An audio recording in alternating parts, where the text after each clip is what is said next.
Hello guys, welcome to Nice Touch Construction Nigeria Limited. In case you're just coming across the channel, please do well to subscribe to our channel, hit the like button, and don't forget to share and drop a comment. So today we're going to be working on column installation brick by bricks, the major steps that you need to follow when you're getting your columns done. The first thing is, after you do your first concrete blinding of, let's say, 100 millimeter, the next thing you should be thinking about is your basket placement. Make sure your basket is at the center of the column base.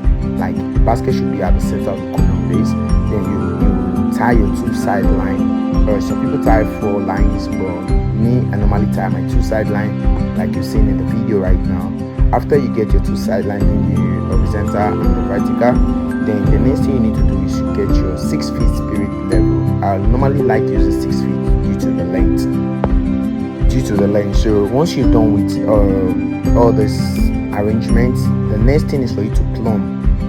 You need to plumb that column very well, properly, like on both sides. You need to plumb from the right side and from the back side. Make sure the column is plumb and make sure it's not rack. Make sure it's not rack and make sure it's well plumbed, and make sure that the column is sitting at the center of the column base. And these lines are basically from the foundation profile.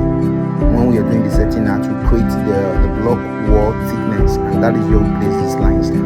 So when you are doing your foundation setting out, make sure you do it accurately and properly. So after that, you are good to install your column. All you just need to do is follow the guide. Now, if there is any error on this column, you check very well. The foundation setting out has the error, but whatever you peg on the foundation setting out, that is what you're going to be working on.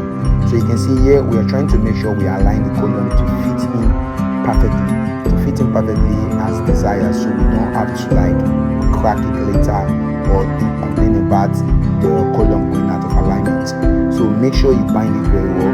Make sure everything you're doing is correct and accurate. So in case you're just coming across our channel, please don't forget to subscribe to this channel, and don't forget to turn on the notification bell and drop a comment. If there is anything you think we're doing that is not right, kindly drop it in the comment section. I want to get it done correctly on our next project. So please guys, this is how we install our column, step by step, bricks by bricks. Make sure that everything about the column is accurate. Everything is accurate. So see you guys in our next channel. Enjoy your view.